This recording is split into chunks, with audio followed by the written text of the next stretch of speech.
স্বামীকে ডাক দিয়ে বলছেন, স্বামী আমার, আমি যদি দুনিয়া থেকে বিদায় হয়ে যাই, আমি সারা জীবন পর্দা অবলম্বন করেছি, আমাকে কেউ দেখে নাই, আমার কথার আওয়াজ কেউ শোনে নাই, আমি আপনার কাছে এমন ওসিয়ত করে যাব, আমি যদি মারা যাই দিনের বেলা, আমার মৃত্যুর খবর যেন পৃথিবীর কোনো মানুষ না জানে।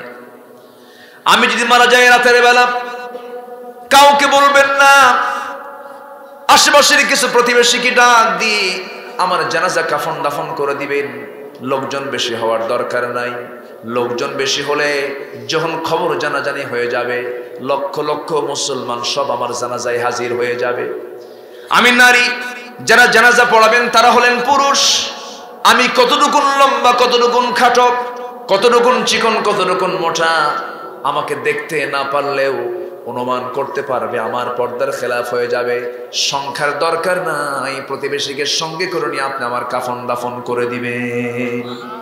জোরে বলি সুবহানাল্লাহ, আরো জোরে বলি সুবহানাল্লাহ। মা ফাতিমা, আমার নবীজির মেয়ে ফাতিমা রাদিয়াল্লাহু তাআলা আনহা যখন দুনিয়া থেকে বিদায় নিলেন, রাতের বেলা চলে আসলেন আলীর বাড়িতে। দরজায় নক করে বলছেন, ভাই আলী দরজা খোলো। দরজা খুলেই সালাম দিয়ে তিনি কান্নায় ভেঙে পড়ছেন আর বলছেন, নবীজির কলিজার টুকরা মেয়ে ফাতিমা দুনিয়া থেকে বিদায় নিয়েছেন। হযরত আলী বলেন, ভাই আবু যর, তোমাকে এই সংবাদটা দিল কে? সঙ্গে সঙ্গে তিনি বলছেন, সংবাদ তোমাকে কেউ দেয় নাই, রাসূল আমাকে স্বপ্নে জানিয়ে দিলেন তার কবরটা খনন করার জন্য। কবর খনন করার জন্য আবু যর গফারি চলে গেলেন। আবু যর গফারি কবর খনন করতে গেলেন। কবর খনন যখন শুরু হয়ে গেছে, এমন সময় কবর খনন করতে করতে পাগলের মতো হয়ে গেছেন আবু যর।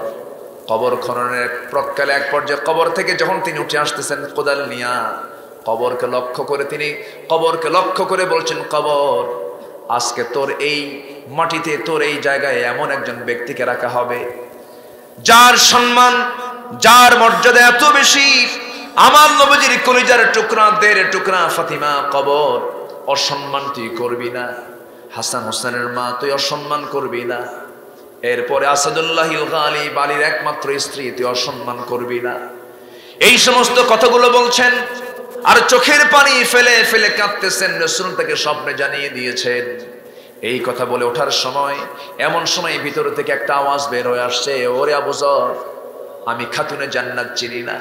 আল্লাহ রাব্বুল আলামিন বলেন, ইন্নাল মুসলিমিনা ওয়াল মুসলিমাতি ওয়াল মুমিনিনা ওয়াল মুমিনাতি ওয়াল কানিতিনা ওয়াল কানিতাতি ওয়াস সাদিকিনা ওয়াস সাদিকাত ওয়াস সাবিরিনা ওয়াস সাবিরাতি ওয়াল খাশিঈনা ওয়াল খাশিআত والمتصدقين والمتصدقات والصائمين والصائمات والحافظين فروجهم والحافظات والذاكرين الله كثيرا والذاكرات أعد الله لهم مغفرة وأجرا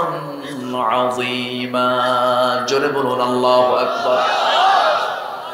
পর্দা মানুষকে সম্মানিত করে, পর্দা মানুষের মর্যাদাকে বাড়ায় দেয়। আমরা জানি অনেকেই শুধু পর্দা মনে হয় নারীর না, পর্দা পুরুষের আছে না নাই বলেন? আসতে বলবেন না, আছে না নাই? কোরআনের ধারাবাহিক হুকুম, পর্দা আগে আল্লাহ করতে বলেছেন নারীকে না পুরুষকে? পুরুষকে। বোঝা যাচ্ছে এখানে অনেক আলেম ওলামা এসেছেন, বলি আলহামদুলিল্লাহ। আল্লাহ তাআলা বলছেন, কুল লিল মুমিনিনা ইয়াগুদ্দু মিন আবসারিহিম ওয়া ইয়াহফাযু ফুরুজাহুম যালিকা আযকা লাহুম ইন্নাল্লাহা খাবীরুম বিমা ইয়াসনাউন। জোরে বলুন আল্লাহু আকবার।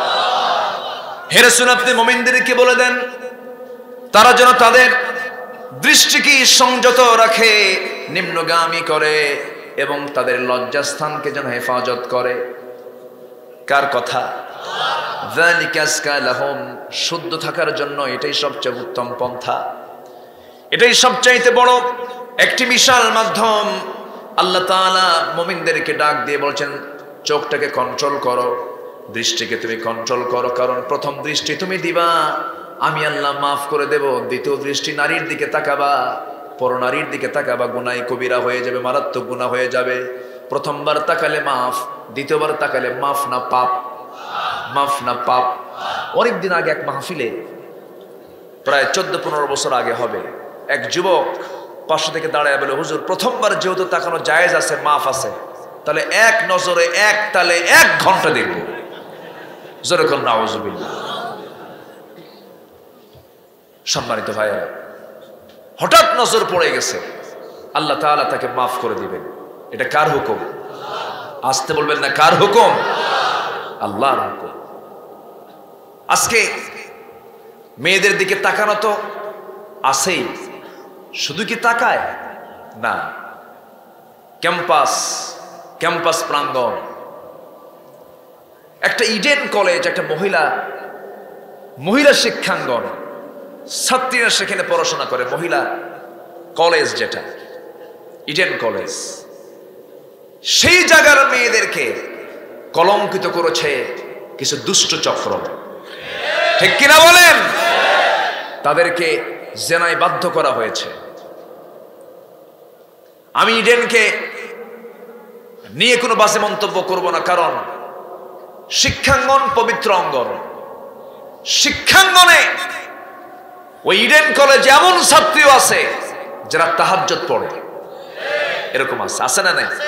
আছে। কিন্তু এই জাহাঙ্গীরনগর ইউনিভার্সিটির সেই ধর্ষণ করে যে সেঞ্চুরি করলো, তার কোনো বিচার কিন্তু আজ পর্যন্ত আমরা পাইনি।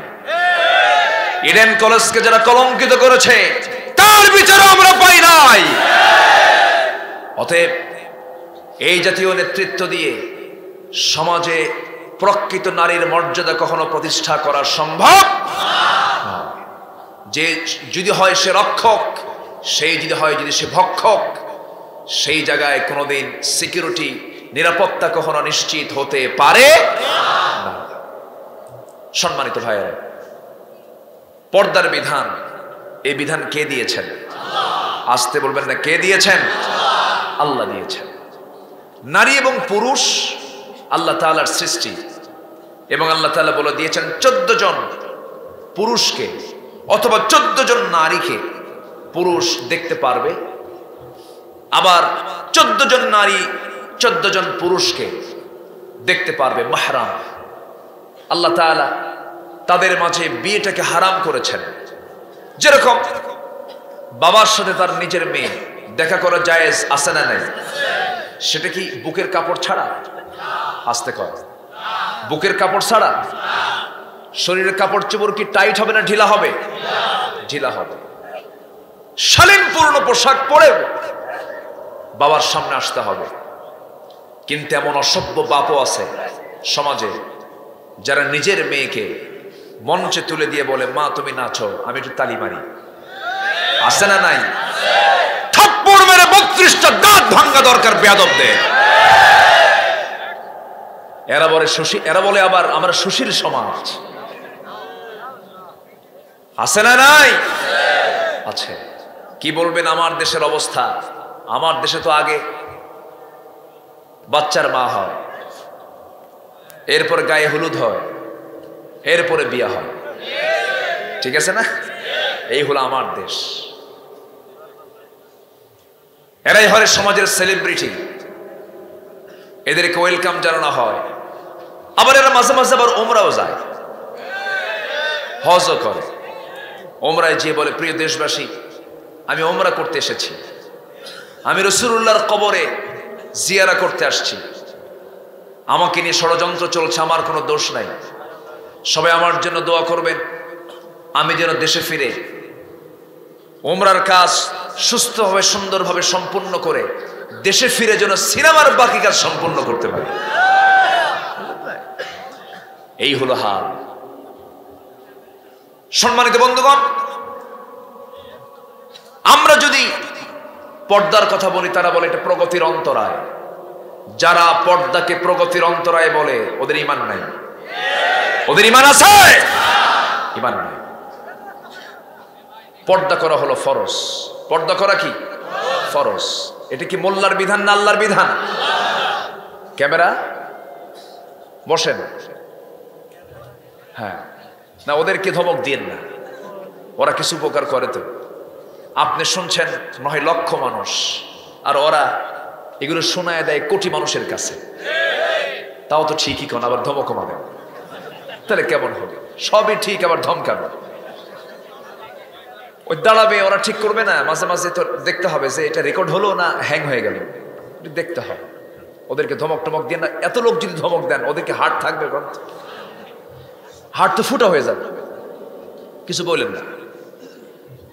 আবার এগুলোকে আমি ভয়ও পাই, এরা মাঝে মাঝে এমন থাম্বনেইল দেয় ইউটিউবে, বিভিন্ন জায়গায় এমন ভাবে লেখে।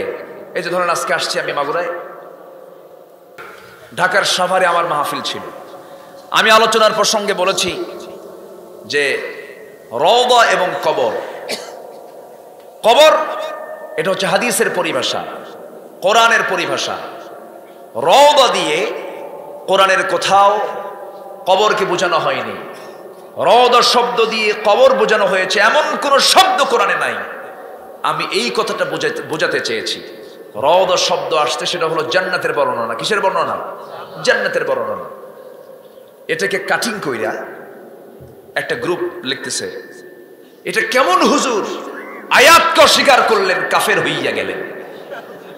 কি কথা কি বুঝতেছেন আপনি? মানে এখানে পেশাব করিবেন না করিলে, আর এখানে পেশাব করিবেন না করিলে, তাহলে কমা একটা কম বেশি হওয়ার কারণে কি হয়ে গেল? প্যাঁচ লেগে গেল, মাঝখান দিয়ে গন্ডগোল শুরু। এই জন্য খুবই সাবধান যারা ইউটিউব যারা চালান। আমাদের 2 ঘন্টার কথার ভিতরে কিছু কি ভুল থাকতে পারে না? পারে কিনা বলেন? স্লিপিং কি হয় না? হয়তো। ওরা করে কি জানেন? যেটা ভুল সেটা আগে দেয়, গন্ডগোল শুরু হোক। এটা করা যাবে না সম্মানিত ভাইয়েরা। তাহলে পর্দা করা কার বিধান? আসতে বলবেন না, কার বিধান? আল্লাহর বিধান। পর্দা করা কেমন বিধান? বাবার সামনে তার মেয়ে আসতে পারবে না কেন? পর্দা তার নাই, তবে শালীনপূর্ণ পোশাক তাকে পরতে হবে। মেয়েদের পোশাকটা কেমন হবে? মাথা থেকে পা পর্যন্ত বাইরে যখন বের হবেন তারা ঢেকে ঢুকে বের হবেন। বাড়ির মধ্যে থাকবেন যখন, সেই সময় তাদের বডি স্ট্রাকচারটা যেন না ফুটে ওঠে এমন জাতীয় পোশাক তারা পরবেন। এমনকি নিজের প্রাপ্তবয়স্ক ছেলের সন্তান মা তার সামনে গেলেও শালীনভাবে তাকে থাকতে হবে। এমনকি সন্তান যদি তার মার ঘরের মধ্যে ঢুকতে চান, বিনা অনুমতিতে ঢুকলে পরে গুনাহগার হতে হবে। সালাম দিয়ে অনুমতি নেওয়াটা ফরজ। একজন এক সাহাবী বললেন, ইয়া রাসূলুল্লাহ, আমার মার ঘরে যেতেও কি আমি অনুমতি নেব নাকি? রাসূল কড়া ভাষায় বললেন, ও সাহাবী, তুমি কি তোমার মাকে উলঙ্গ দেখতে চাও নাকি? মিনিমাম যে একটা সেন্স, এই সেন্সটাই 14 জন যে পুরুষ আছে, 14 জন যে নারী আছে যাদের সঙ্গে দেখা করা জায়েজ, এখানেও শালীনপূর্ণ পোশাকের কথা বলা হয়েছে। এই জায়গায় শালীনপূর্ণ পোশাক তো দূরে থাক, রাস্তায় মেয়েরা যে পোশাকগুলো পরে চলে, এই সমস্ত পোশাক কি মুসলমানদের পোশাক হতে পারে নাকি? আসতে বলবেন না, পারে নাকি? এই জাতীয় আজকে ওয়াজ হওয়ার দরকার আছে না নাই বলেন? কমিটিকে ধন্যবাদ এমন সাবজেক্ট নির্ধারণ করার জন্য। আজকের মাহফিলে যে সমস্ত মা বোন আসছেন, একটু কান লেগে শুনুন। আমার নবীজি একদিন তার স্ত্রী আম্মা জান আয়েশাকে দেখতে পেলেন। আম্মা জান আয়েশা সিদ্দিক রাদিয়াল্লাহু তাআলা আনহা, তার জন্মদানকারী পিতা আবু বকর সিদ্দিক রাদিয়াল্লাহু আনহুর সাথে একই ঘরের ভিতরে দুজন বাপ বেটি দুজন নির্জনে কথা বলছিলেন। নির্জনে বাপ বেটির কথা চলাকালীন অবস্থায় আমার নবী ঘরের মধ্যে ঢুকলেন। ঢোকার সঙ্গে সঙ্গে আমার নবীর চেহারাটা মলিন হয়ে গেল, চেহারাটা ফ্যাকাশে হয়ে গেল। নবীজি চুপ মেরে গেলেন, হাসি বন্ধ হয়ে গেল। সাইয়েদনা আবু বকর সিদ্দিক রাদিয়াল্লাহু তাআলা আনহু বলেন, ইয়া রাসূলুল্লাহ, ইয়া হাবিবাল্লাহ, আপনার চেহারা এমন ফ্যাকাশে হলো কেন হুজুর? আমি তো অন্য কোনো নারীর সাথে না, আমি আমার নিজের ঔরসের মেয়ে, আমার নিজের কলিজার টুকরা আমি আয়েশার সঙ্গে কথা বলছি। আমি শালীনপূর্ণ পোশাক সে পরে আছে। রাসূল বললেন, সবই ঠিক আছে ও আবু বকর, তোমরা বাপ বেটি যখন দুজন নির্জন পরিবেশে একাকী কথা বলছো, আমি লক্ষ্য করছি সেই জায়গায় ওয়াসওয়াসা দেওয়ার জন্য শয়তান বসে আছে। ইসলাম যেখানে এতটুকু সতর্কতার অবলম্বন করতে বলেছে, সেই জায়গায় আজকে একটা প্রাপ্তবয়স্ক ছেলে যদি প্রাপ্তবয়স্ক একটা মেয়েকে নিয়ে যদি কোথাও বেড়াতে যায়, 3 দিন 4 দিন খোঁজ নাই, এদেশের প্রচলিত আইনে কোনো অপরাধ হবে না। এটা হতেই পারে, এটা অধিকার। যেই বিয়েতে মেয়ের বাবা জানে না, যেই বিয়েতে মেয়ের মা জানে না, যে বিয়ের খবর বাপমার কাছে নাই, যে মেয়ের বিয়েতে বাপমার খবর নাই, বিয়ের খবর বাপমা জানে না, সেই বিয়ে বাতিল, সেই বিয়ে বাতিল, সেই বিয়ে বাতিল। ঠিক কিনা? বাতিল। আজকে সমাজে কি চলছে? আজকে মুসলিম সমাজের আজকে আমরা মানুষ চোখের সামনে কলেজে, রাস্তা ঘাটে, স্কুলে ছেলে মেয়ে অবাধ মেলামেশা করছে, আমরা অবলীলায় দেখছি। আমরা কোনো প্রতিবাদ করি নাকি? কিছুই তো বলি না আমরা। একজন বাবা তার মেয়েকে বিয়ে দিয়েছেন, সে মেয়েটাকে বিয়ে দিয়েছেন ওই যে ঢাকার ট্যানারির এলাকায়, যে ট্যানারি গোটা দেশের সমস্ত পচা দুর্গন্ধ, ওই সমস্ত কি বলে চামড়া, গরুর চামড়া, ছাগলের চামড়াগুলো ওই জায়গায় গিয়ে প্রসেস হয়ে যায়, প্রসেস করতে একটা দুর্গন্ধ বের হয়ে যায়। নতুন কোনো লোক সেই এলাকায় গেলে পরে থাকতে পারা তার খুব মুশকিল হয়ে পড়ে, খেতেও পারে না, দারুণ চরম দুর্গন্ধ। মেয়েটাকে বিয়ে দেওয়ার সঙ্গে সঙ্গে মেয়েটা ফোন দিয়ে বলতেছে, বাবা এমন জায়গায় বিয়ে দিছো, আমি থাকতেই পারতেছি না, খেতেই পারছি না। বাপ বলছে, মা তুমি 2টা সপ্তাহ থাকো, এরপরে তোমাকে নিয়ে আসবো। 2 সপ্তাহ পরে বাপ মেয়েকে ফোন দিয়ে বলছে, মা তোমাকে নিয়ে আসবো, তুমি রেডি হও। মেয়ে বলছে, বাবা আর ওই দুর্গন্ধ নাকে লাগে না, এই দুর্গন্ধ ছাড়া আমার খাওয়া আসে না। দুর্গন্ধ এখন কি হয়ে গেছে? সুগন্ধ হয়ে গেছে। আমার আপনার চোখে একটা পরপুরুষ পর নারীকে নিয়ে গাছের গোড়ায়, দেওয়ালের চিপায়, ভার্সিটি ক্যাম্পাসের শিক্ষকের নাকের ডগায় জেনা করছে, নোংরামি করছে। আমরা একটা কথা বলি না, আমরা হলাম, আমাদের চরিত্র হয়ে গেছে আজকে মুনাফিকের চরিত্র। প্রতিবাদ করি। ওই যে নাপাক দেখতে দেখতে, দুর্গন্ধ নিতে নিতে দুর্গন্ধের সুগন্ধ হয়ে গেছে। ছেলেকে যখন বলা হয়, ছেলে তুমি কাকে নিয়ে ঘুরতেছো, এই মেয়েটা কে তোমার? বলে, শি ইজ মাই গার্লফ্রেন্ড। আছে না মশানি আলাদা, মানে ভাবখানা বোঝাচ্ছে আমি তো একখান মাল। আছে না নাই? আবার যখন মেয়েকে বলা হয়, এই ছেলে, এই মেয়ে, এই ছেলেটা কে তোমার? He is my boyfriend, short BF, GF. আবার বন্ধু বন্ধু গল্প করে, যার জীবনে একটা গার্লফ্রেন্ড নাই, ও কি মানুষ নাকি? ও তো কাউয়া। এরকম আছে না নাই? পুরুষের জীবনে একটাই গার্লফ্রেন্ড থাকবে, সে কে? সে কে বলেন? বউ না স্ত্রী? কয় এলাকা বউ বলে না? বউ না স্ত্রী? ও যাই হোক, বউ স্ত্রী একই কথা। তো যে লাউ সেই কদু।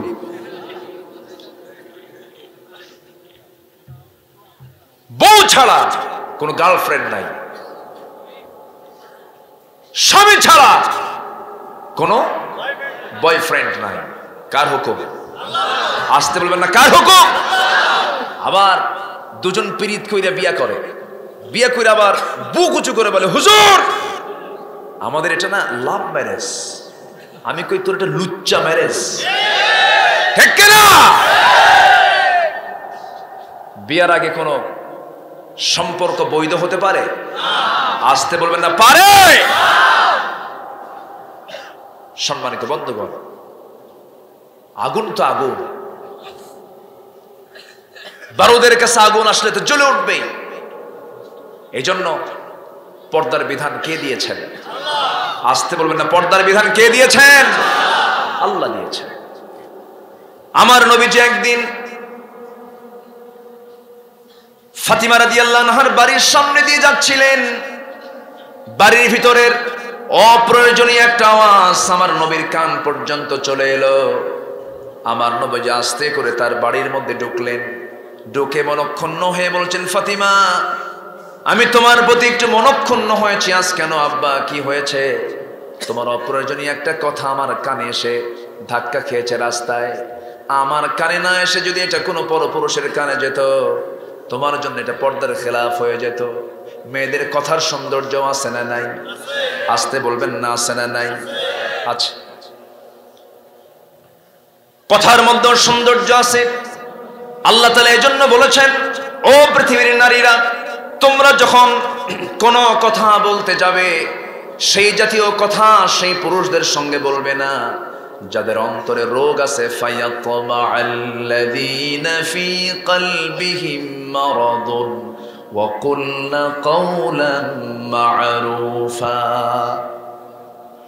ওই সমস্ত পুরুষদের সামনে তোমরা কথা বলতে যেও না যাদের অন্তরে রোগ আছে। মিষ্টি সুরে কথা না বলে স্ট্রেট কথা বলো।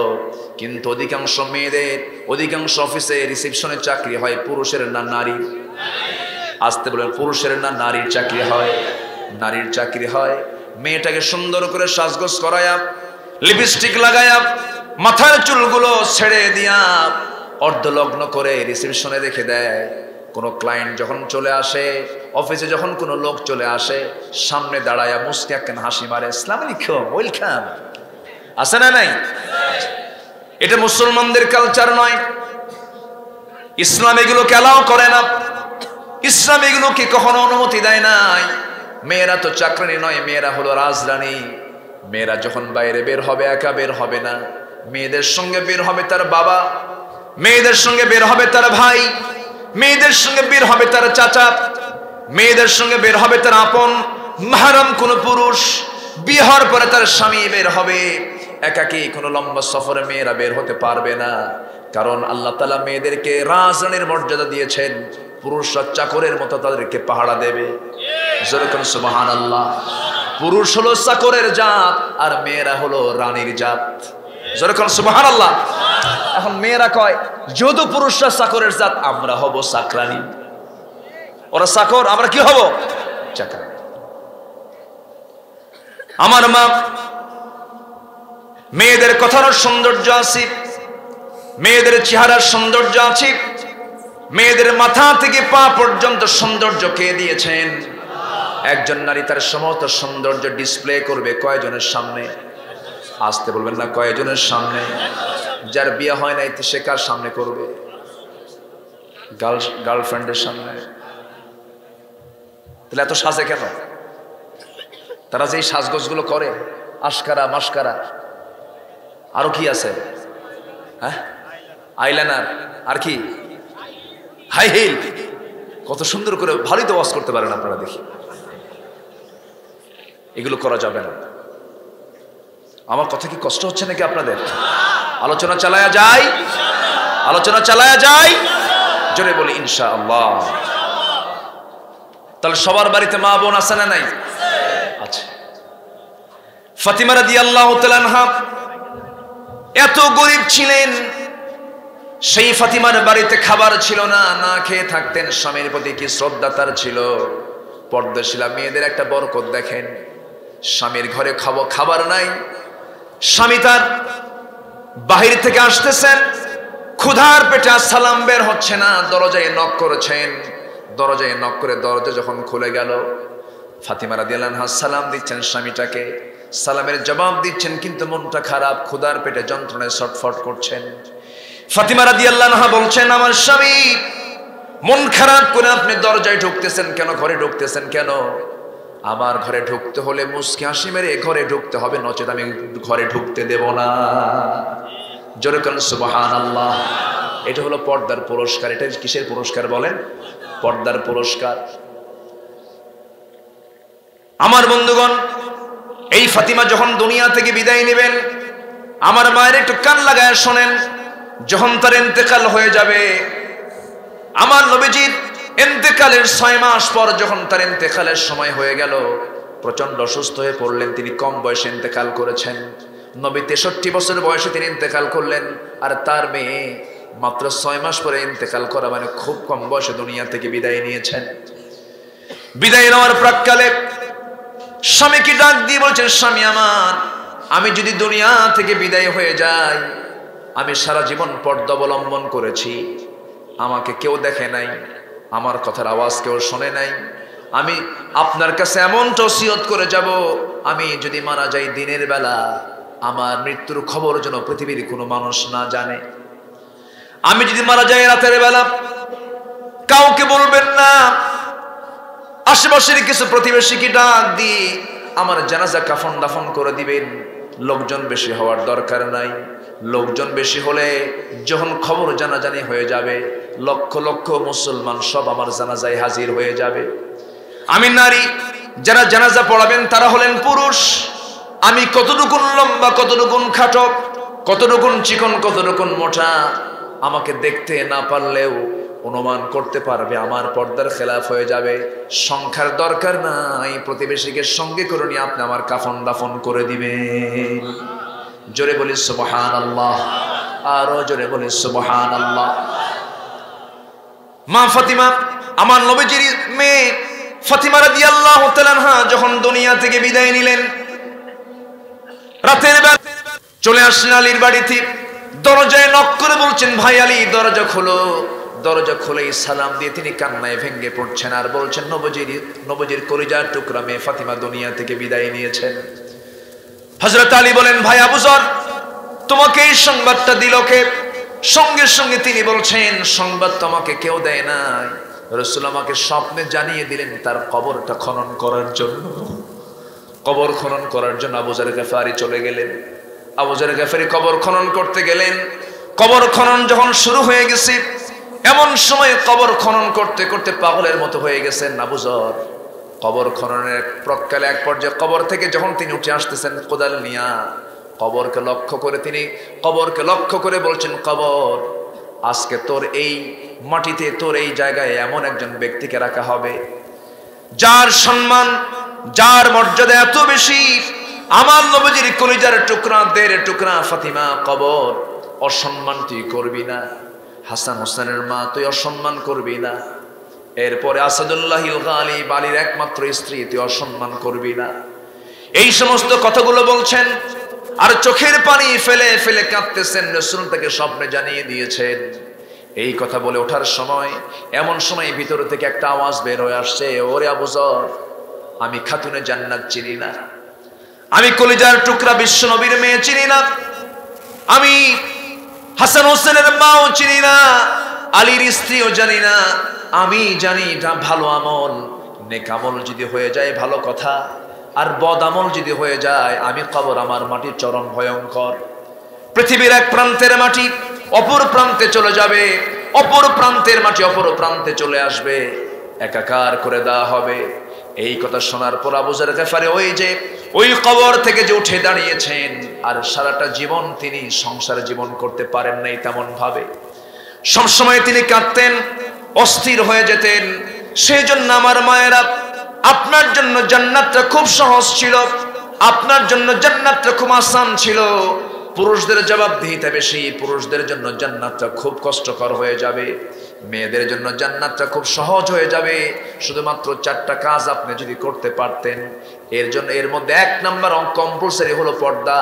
কারণ পর্দা ছাড়া নামাজ হবে না, পর্দা ছাড়া রোজা হবে না, পর্দা ছাড়া কোনো কিছুই হবে না। সেই জন্য আপনাকে পর্দার মাঝি নামাজ, পর্দার মাঝি রোজা, এই পর্দা সহকারে নামাজ, রোজা, স্বামীর আনুগত্য, এই 4টা কাজ যদি আপনি করতে পারতেন, আমার আল্লাহর ঘোষণা, ওই বান্দির জন্য আমি আল্লাহ 8টা জান্নাতের সমস্ত দরজা তার জন্য খুলে খুলে দেব। জোরে বলি সুবহানাল্লাহ। আমার মা, পর্দা যদি আপনারা সবাই করতেন, কোন পর্দাহীন কোন পুরুষ আপনাকে ডিস্টার্ব করতে পারতো না। আপনার সতর আপনাকেই ঢাকতে হবে, আপনাকেই পর্দা অবলম্বন করতে হবে। আল্লাহ তাআলা এই জায়গায় সুন্দর করে পুরুষ এবং নারী উভয়কে আল্লাহ তাআলা সুন্দর করে বলছেন, শোনো, তোমরা 10টা গুণ অর্জন করবে। কয়টা গুণ বলেন? 10টা গুণ অর্জন করবে। 1 নাম্বার গুণ হলো তোমরা মুসলিম হবে, মুসলিম পুরুষ এবং মুসলিমা নারী। মুসলিম পুরুষ এবং মুসলিমা নারী, মুমিন পুরুষ এবং মুমিনা নারী। এরপরে ওয়াল কানিতিন, আল্লাহ তাআলা বলছেন অনুগত পুরুষ এবং অনুগত নারী, ওয়াস সাদিকিনা ওয়াস সাদিকাত, সত্যবাদী পুরুষ এবং সত্যবাদী নারী, ওয়াস সাবিরি ওয়াস সাদিক ওয়াস সাবিরিনা ওয়াস সাবিরাত, ধৈর্যশীল পুরুষ এবং ধৈর্যশীলা নারী। এরপরে ওয়াল খাশিঈনা ওয়াল খাশিআত, বিনয়ী পুরুষ এবং বিনয়ী নারী। এরপরে ওয়াল মুতাসাদ্দিকিনা ওয়াল মুতাসাদ্দিকাত, দানশীল পুরুষ এবং দানশীল নারী। ওয়াস সাইমিনা ওয়াস সাইমাত, রোজাদার পুরুষ এবং রোজাদার নারী। এরপর আল্লাহ তাআলা বলছেন ওয়াল হাফিযিনা ফুরুজাহুম ওয়াল হাফিযাত, আল্লাহ তাআলা ৯ নম্বরে বলছেন লজ্জাস্থানের হেফাজতকারী পুরুষ এবং হেফাজতকারী নারী। এই ৯টা। এবং নাম্বার 10 হলো ওয়াযাকিরিনাল্লাহা কাসীরান ওয়াযাকিরাত, নাম্বার 10 হলো আল্লাহর অধিক স্মরণকারী বান্দা এবং বান্দি। এই 10টা গুণ যার মধ্যে অর্জন হবে, 1 নাম্বার হলো মুসলিম হওয়া। কি হওয়া বলেন? মুসলিম হওয়া। নাম্বার 2 হলো মুমিন হওয়া। নাম্বার 2 কি বলেন? মুমিন হওয়া। নাম্বার 3 হলো অনুগত হওয়া। আমি কি দোয়া করে দেব নাকি? এই 2-1 করে যে ওঠে, হ্যাঁ কষ্ট হচ্ছে আপনাদের? ও আবার আসবে, তারা আসবে কেমনে? আর বের হলে তার আসার সুযোগ নেই, এখানে কঠিন জায়গা। একটু বসেন না, আমি বেশি সময় নেব না। না দোয়া করে দেবো এখন? জোরে বলি ইনশাআল্লাহ। আচ্ছা, তাহলে এখানে 10টা কোয়ালিটি। কয়টা কোয়ালিটি বলেন? 10টা। আপনি মুসলমান হননি, আপনি মুমিন হননি, আপনি দান করলেন, সেই দান আল্লাহর কাছে পৌঁছবে না। আপনাকে 1 নম্বর শর্ত হলো আপনাকে মুমিন হতে হবে, ইমানদার হতে হবে। এই জন্য আল্লাহ তাআলা 1 নম্বর গুণ দেখতে চেয়েছেন, তোমাকে মুসলিম হতে হবে, তোমাকে মুমিন হতে হবে। এবং সে মুমিন হতে হলে অবাধ্য হবে না অনুগত হবে? বলেন, অবাধ্য হবে না অনুগত হবে? অনুগত হবে। মিথ্যাবাদী না সত্যবাদী? মিথ্যাবাদীর লক্ষণ কি ইমানদারের না মুনাফিকের? ইমানদারের না মুনাফিকের? মুনাফিকের। ধৈর্যশীল হব না ধৈর্যহীন হব? ধৈর্যশীল হতে হবে। ধৈর্য আনতে যোগ্যতা লাগে, ধৈর্যহীনতার কোনো যোগ্যতা লাগে না। রাগ করতে যোগ্যতা লাগে না, কিন্তু ধৈর্য আনতে কি লাগে? যোগ্যতা লাগে। একটা জঙ্গল তৈরি হতে কোনো পরিশ্রম লাগে না, কিন্তু একটা বাগান করতে কি লাগে? পরিশ্রম লাগে। এজন্য আমরা ধৈর্যশীল হব, সত্যবাদী হব, অনুগত হব, বিনয় অবনত হব। কার সামনে? আসতে বলবেন না, কার সামনে? আল্লাহর সামনে। এই সমস্ত গুণগুলো কে দেখতে চান? আসতে বলবেন না, কে দেখতে চান? আল্লাহ দেখতে চান। কিন্তু আজ যদি আমরা বুকে হাত দিয়ে বলি যে আমরা মিথ্যা কথা বলি না, মিথ্যা সাক্ষী দেই না, আমরা কি সবাই বুকে হাত দিয়ে কি এই সাহস আমরা কি পুরোপুরি করতে পারি? না। মিথ্যা আছে না নাই? আসতে বলবে না, মিথ্যা আছে না নাই? নিরপরাধ মানুষের বিরুদ্ধে যারা মিথ্যা সাক্ষী দিয়েছেন, সেই মিথ্যা সাক্ষীর কারণে যারা স্ত্রী হক আদায় করতে মাহরুম আছেন, সন্তানদের হক আদায় করতে যারা পারছেন না, বিচার হবে কিয়ামতের ময়দানে। ঠিক কি না? এরকম কিছু কুলাঙ্গার আমার দেশে আছে না নাই? শুধু কপাল কালো করলেই ইমানদার হওয়া যায় না, শুধু দাড়ি একখান বড় রাখলে ইমানদার হওয়া যায় না, টুপি একখান সুন্দর লাগালেই ইমানদার হওয়া যায় না। বেলালের টুপি লাগাবেন কখন? বেলালের তো পরনের শুধু 17 থেকে হাঁটুর নিচ পর্যন্ত এই কাপড় ছাড়া তার দেহে কোনো কাপড়ই ছিল না। তিনি ছিলেন শুধু 17 ঢাকার কাপড়ের মালিক। এত গরিব, তার মাথায় টুপি পর্যন্ত ছিল না, শুধু ওইটুকুন কাপড় ছিল। আর আমরা টুপি নিয়ে মারামারি করি। আমরা কি না মারামারি করি? টুপি নিয়ে। আরেকজন সাহাবী মুসআব রাদিয়াল্লাহু তাআলা আনহু, যে লোকটা ইসলাম গ্রহণ করার আগে এত ধনী ছিলেন, একদিন যে কাপড় পরতেন দ্বিতীয় দিন সে কাপড় পরতেন না। যে সেন্ট, যে পারফিউম একদিন লাগাতেন দ্বিতীয় দিন লাগাতেন না। সেই লোক যখন ইসলাম কবুল করলেন, ইসলামকে সামনের দিকে এগিয়ে নেওয়ার জন্য অর্থ দান করতে করতে করতে করতে এক পর্যায়ে এতটাই কষ্ট হলো মুসলমানদের, উনি যুদ্ধের ময়দানে অংশগ্রহণ করেছেন, উহুদের ময়দানে। কিসের ময়দানে বলেন? উহুদের ময়দানে। কি ধৈর্য দেখেন। সেই উহুদের ময়দানে মুসআব রাদিয়াল্লাহু তাআলা আনহু যুদ্ধ করতেছিলেন। যুদ্ধের ময়দানে যুদ্ধ করতে করতে এক পর্যায়ে শাহাদাত বরণ করলেন। সেই যুদ্ধের ময়দানে তিনি একটা শুধু গায়ে চাদর নিয়ে যুদ্ধে শামিল হয়েছিলেন। শাহাদাত বরণ করার পরে সাধারণত যোদ্ধাদের, শহীদদের পৃথক কোনো কাপড়ের ব্যবস্থা না করে যে কাপড়ে তারা মারা যান, শহীদ হয়ে যান, সে কাপড়েই তাদেরকে সমাহিত করা হয়। মুসআব রাদিয়াল্লাহু তাআলা যখন দুনিয়া থেকে বিদায় নিলেন, তার দেহে থাকা সেই চাদর দিয়ে যখন তাকে সমাহিত করা হবে, সেই চাদরটা এত ছোট ছিল যে মাথা ঢাকলে পা ঢাকে না, পা ঢাকলে মাথা ঢাকে না। বুখারী শরীফের হাদিস কিন্তু এটা, সহিহ বুখারীর বর্ণনা। মাথা ঢাকলে পা ঢাকে না, পা ঢাকলে মাথা ঢাকে না।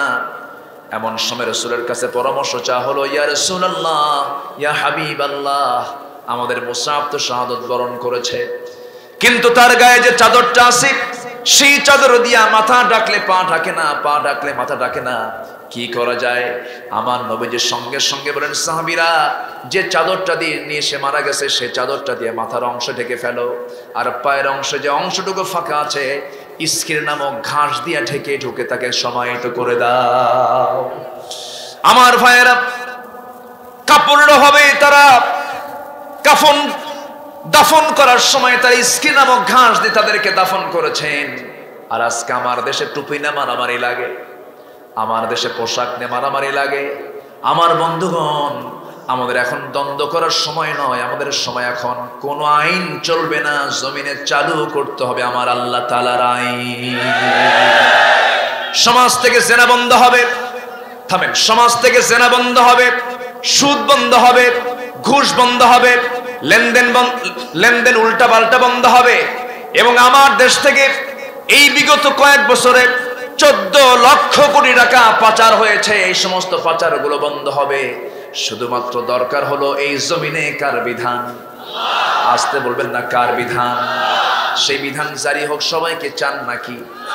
আসতে বলবেন না, চান নাকি? এই চাইতে গেলে, থামেন, এই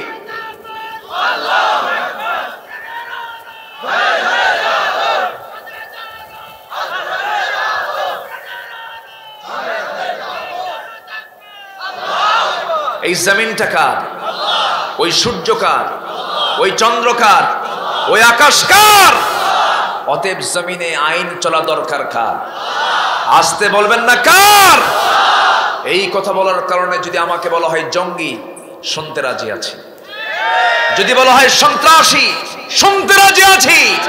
কিন্তু বুক উঁচু করে বলবো, আলা লাহুল খালক ওয়াল আমর, কোন আইন নয়, সৃষ্টি যার, আইন চলবে তা। রাজি আছেন কারা কারা? হাত উঁচু করে দেখান।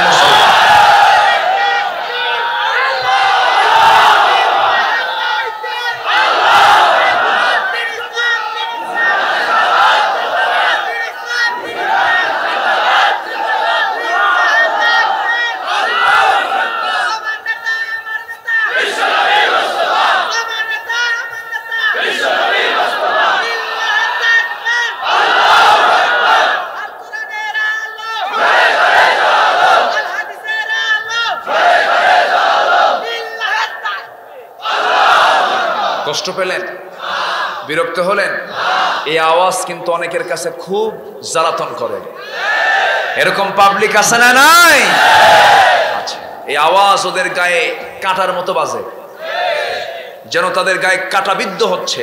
আছে না নাই? যাদের নারায়ে তাকবীরের স্লোগানকে যারা বিতর্কিত করে, তাদের ঈমান বিতর্কিত।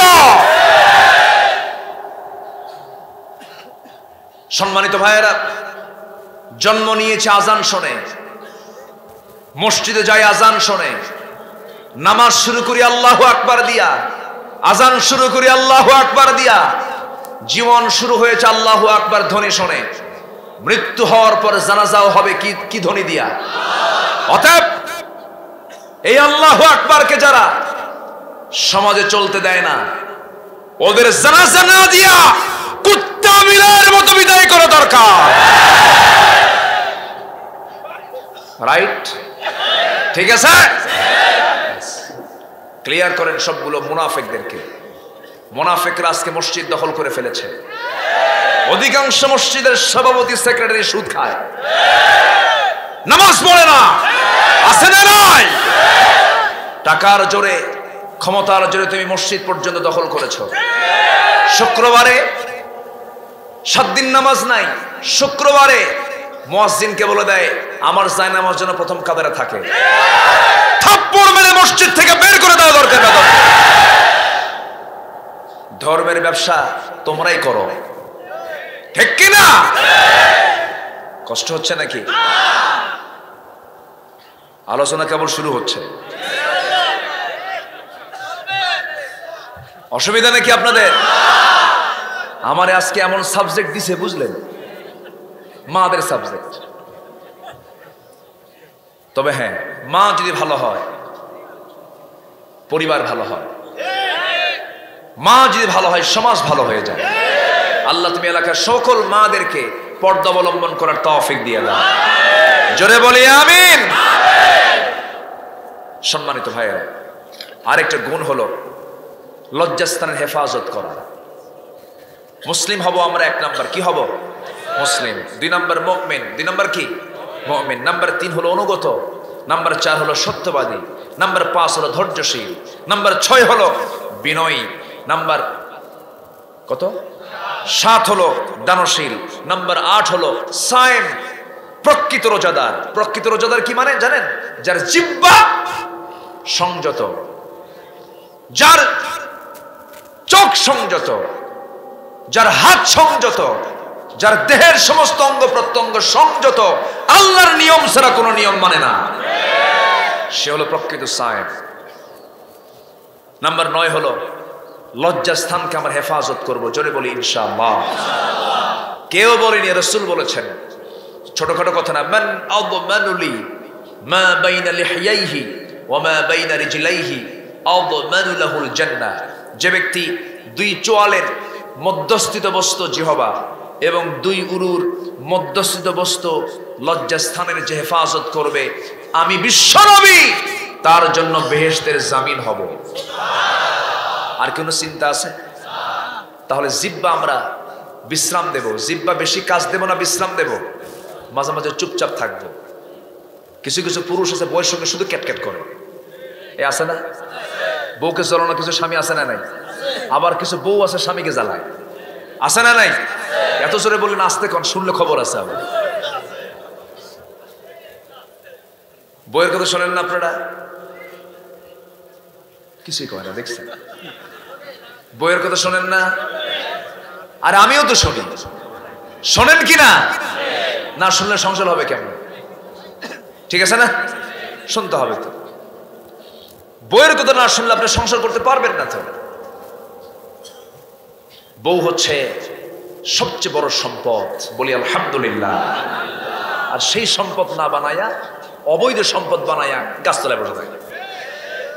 কিছু কিছু ছাত্র আছে, ছেলে পেলে আছে, গার্লস স্কুলের সামনে যায় এতিমের মতো বসে থাকে, মনে হয় বাপও নাই মাও নাই, আছে না নাই?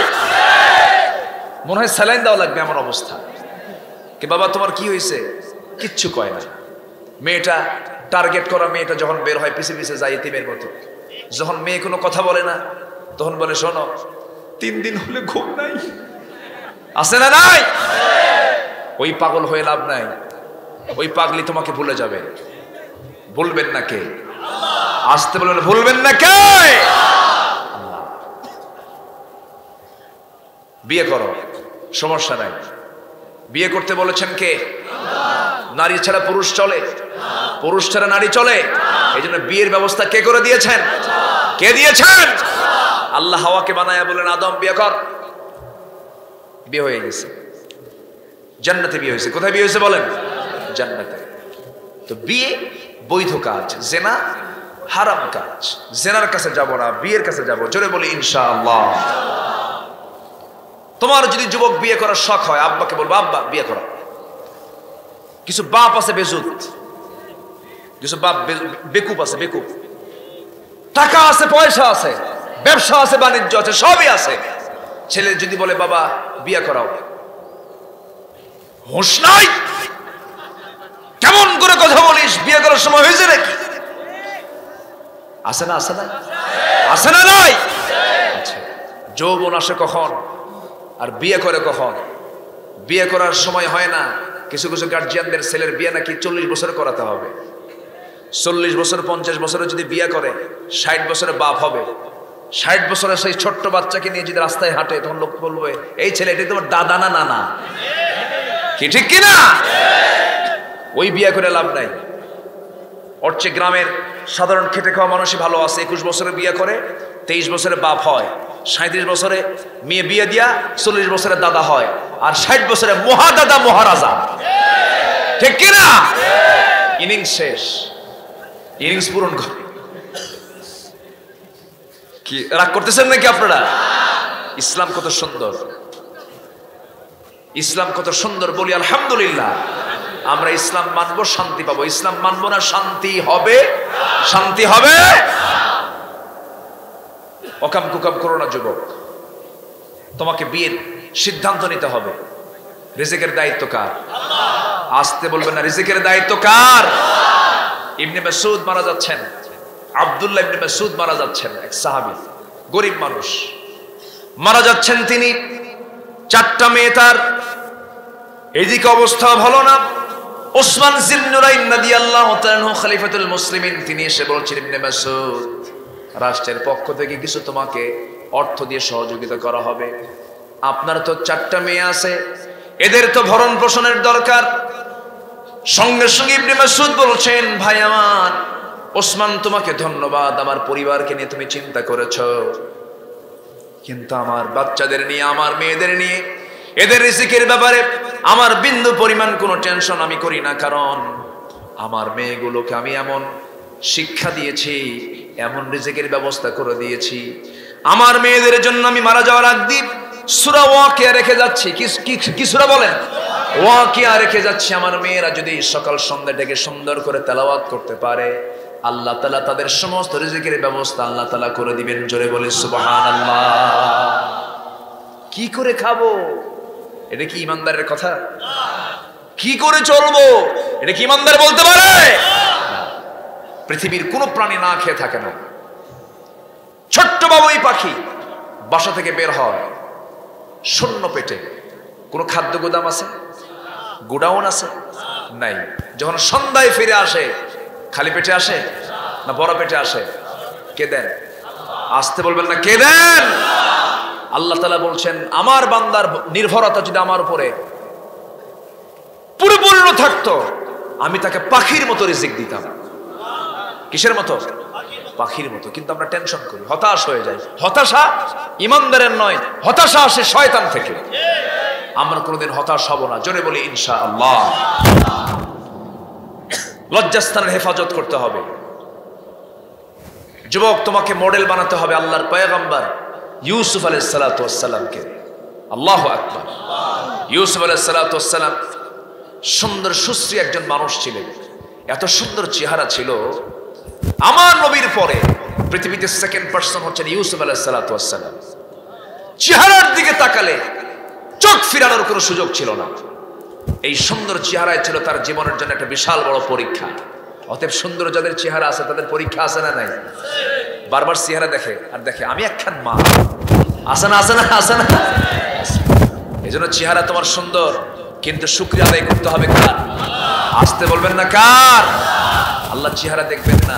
ইন্নাল্লাহা লা ইয়ানজুরু ইলা সুওয়ারিকুম ওয়ালা ইলা জাসামিকুম। বডি দেখবেন না, চেহারা দেখবেন না, তাকওয়া ভিতরটা এবং তোমার আমল দেখবেন। জোরে বলেন সুবহানাল্লাহ। বেলালের কি ছিল? চেহারা না তাকওয়া? চেহারা না তাকওয়া? তাকওয়া ছিল। কি তাকওয়া? আল্লাহু আকবার বলেন। কি ঈমান ছিল তার। এত কালো ছিলেন, মাঝে মাঝে সাহাবীরা তাকে বলতেন কালো পাহাড় আসতেছে। কি পাহাড়? কালো পাহাড়। আমার নবীজি একদিন শুনলেন, বললেন, ও আমার সাহাবীরা, আমার বেলালকে তোমরা কালো পাহাড় বলে ডেকো না। আমার বেলালকে আমি অনেক মর্যাদা দিয়েছি। আমি হলাম ইমাম, আমার বেলাল হলো মুয়াজ্জিন। আমার বেলালকে তোমরা এমন করে ডেকো না, কারণ বেলালের আযান আর শাজিম পর্যন্ত পৌঁছে গেছে। আমার বেলালের রক্তের উপরে ইসলাম আজকে প্রতিষ্ঠিত হয়েছে। প্রথম দিকে রক্ত ঝরিয়েছেন কে বলেন? আসতে বলবেন না, কে রক্ত ঝরিয়েছেন? বেলালকে দেখে আবু জেহেল হেয় করত। বেলালকে দেখে আবু জেহেল হেয় করে বলতো, দেখ মুহাম্মাদের বাহিনীগুলো দেখ, কাইলে কুসকুসা, একটা কালো কুসকুসা। একটা গোলামের সাথে মুহাম্মদ বিশ্ববিজয়ের স্বপ্ন দেখে, খাব্বাবের মতো একজন কামান। মুহাম্মাদের লোকগুলো দেখ, এরা আমাদের বিরুদ্ধে লড়াই করতে চায়। কিন্তু আল্লাহ তাআলা সেই বেলালকে, সেই গোলামজাদা গোলাম, একজন দাস বেলালকে এত মর্যাদা দিয়ে দিলেন যে পৃথিবীর প্রথম মুয়াজ্জিনের খাতায় যার নাম লেখা হলো তিনি কে? আহারে, সেই বেলাল ইসলাম যখন কবুল করেছেন, কিচ্ছু ছিল না তার, শুধু পরনে একটা কাপড় ছিল, একটা ছোট্ট কাপড় দিয়ে তিনি সতর রেখেছেন, খালি গায়ে বেলাল। উমাইয়া বলে ফেললো, বেলাল রে তোর কিছুই নাই তো আবার তোর আবার ইসলাম কিসের? এরকম বলার লোক কিন্তু এখনো আছে, আছে না নাই? তোর কিছুই নাই, তোর আবার ইসলাম মানা কিসের? এরকম করে তুই এরকম আমাদের বিরুদ্ধে অবস্থান নেস কেন? বেলাল বলছেন, আমার মনে আমি যে সম্পদ পেয়েছি, আমার ইমানের মতো বড় সম্পদ আর এই দুনিয়াতে আমার দ্বিতীয়টা নাই। সঙ্গে সঙ্গে বেলালকে ধরা হলো। বেলালকে ধরে বলা হলো, বেলাল আমি তোর মনিব, তুই আমার বিরুদ্ধে অবস্থান করছিস, তোকে আমি দুনিয়া থেকে বিদায় করে দেব। বেলাল বলছেন, আমাকে তুমি যদি টুকরো টুকরো করে ফেলো আমি মরতে রাজি, কিন্তু ইমান ছাড়তে রাজি না, ইসলাম ছাড়তে রাজি না। এক পর্যায়ে করলো কি, বেলালকে খেজুর পাকানো রশি দিয়া গলার মধ্যে দড়ি ঢুকায়া দিয়া জন্তু জানোয়ারের মতো টেনে টেনে তপ্ত বালুর মধ্যে নিয়ে গিয়ে বুকের উপরে পাথর চাপা দিয়া রাগের ঠালায় বুকের উপরে বসে ওই উমাইয়া করলো কি, মুখের মধ্যে বাম হাত ঢুকায়া দিল। বেলালের মুখ থেকে শুধু সর্বক্ষণ সূরা ইখলাস বের হচ্ছে, কুল হুয়াল্লাহু আহাদ, কুল হুয়াল্লাহু আহাদ, কুল হুয়াল্লাহু আহাদ। এই আওয়াজটা বন্ধ করার জন্য বাম হাত ঢুকায়া দিয়া জিহ্বার টান মেরে বের করে বাবলা গাছের কাঁটা যখন ঢুকায়া দিল, ফিনকি দিয়ে রক্ত বের হয়ে গেল।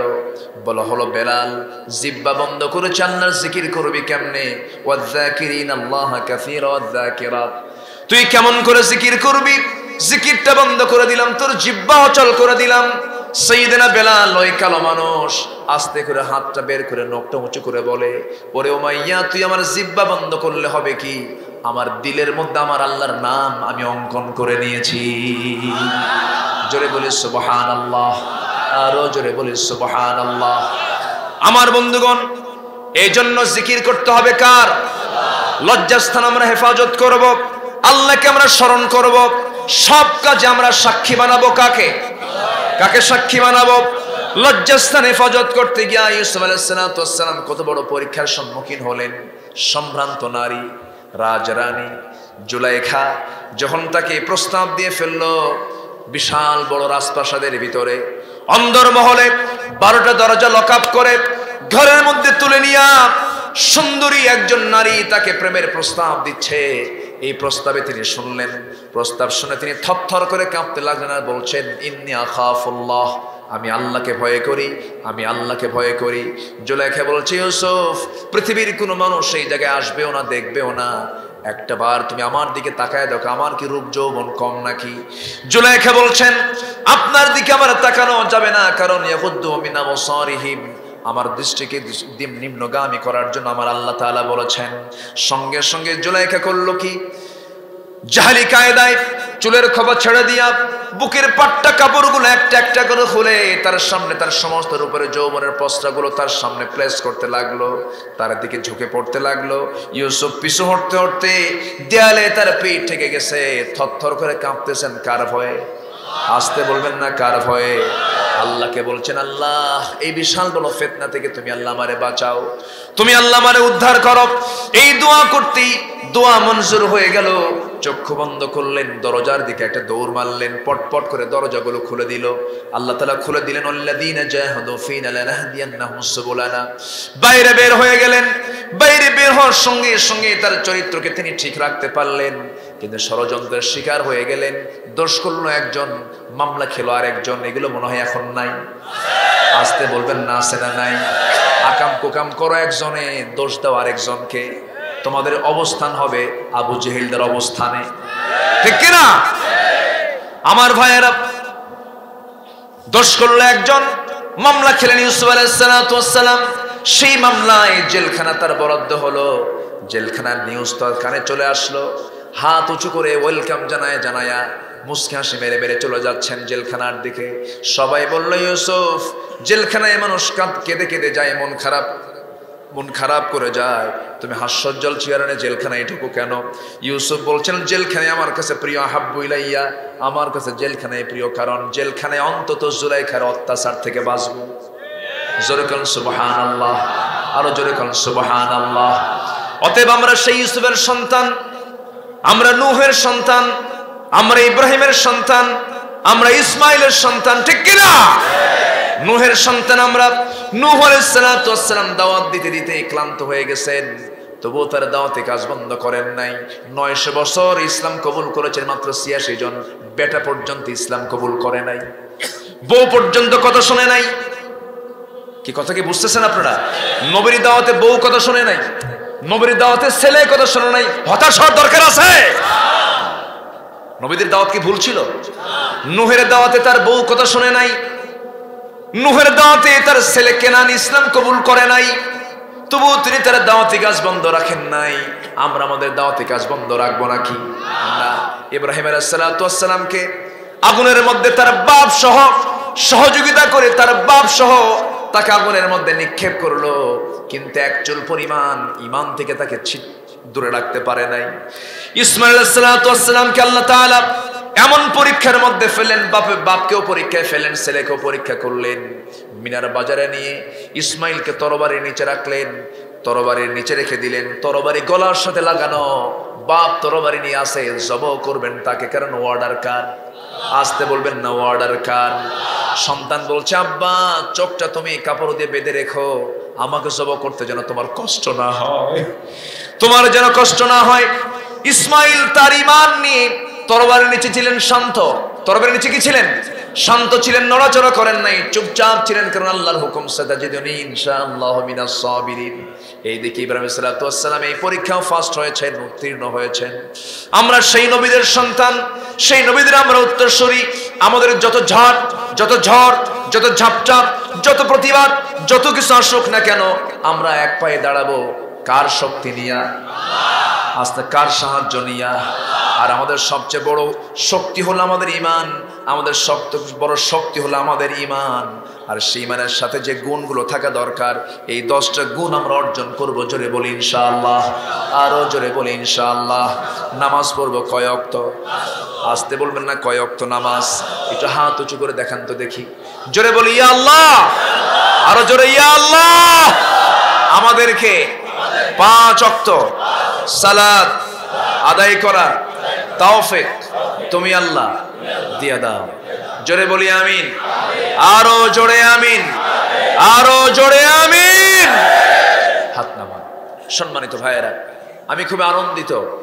মোহাম্মদপুরে এসে মনে হচ্ছে আসলে মোহাম্মদপুরে এসেছি, বলি আলহামদুলিল্লাহ। আবার মোহাম্মদপুরে শ্রীপুরও আছে তো না? শ্রীও আছে, ওইদিকে শ্রী, এদিকে মোহাম্মদ, বলি আলহামদুলিল্লাহ। কোনোটা বাদ রাখেন না, ব্যালেন্স রাখছেন, ব্যালেন্স। একদিকে শ্রীও আছে, আরেকদিকে মোহাম্মদও আছে। ভালো, আমরা সবাইকে মিলেই থাকতে চাই, বলি আলহামদুলিল্লাহ। আমার দেশের হিন্দু ভাইরা নিরাপত্তা আছে না নাই? আচ্ছা, ইসলাম নিরাপত্তা দিয়েছে, কিন্তু আমার মুসলমান ভাইরা কাশ্মীরে কি নিরাপদে আছে?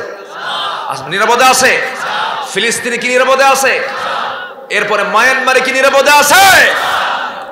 মুসলমানকে সবাই মারে। কেন মারে জানেন? মুসলমানকে মারতে পারতো না। যদি মুসলমান কোরআনকে লালন করে, কোরআনকে যদি প্রতিষ্ঠার সংগ্রাম করত, গোটা পৃথিবীর নেতৃত্ব মুসলমানদের হাতে চলে আসতো। সময়ের দাবি একটাই, সেটা হলো আমরা ইসলামকে বিজয়ী করতে চাই। আল্লাহ কবুল করুন, আল্লাহ কবুল করুন, আল্লাহ কবুল করুন। এই আশাবাদ কামনা করে আমি আমার কথা আর না বাড়িয়ে, কেমনে যেন সময় চলে গেল বহু।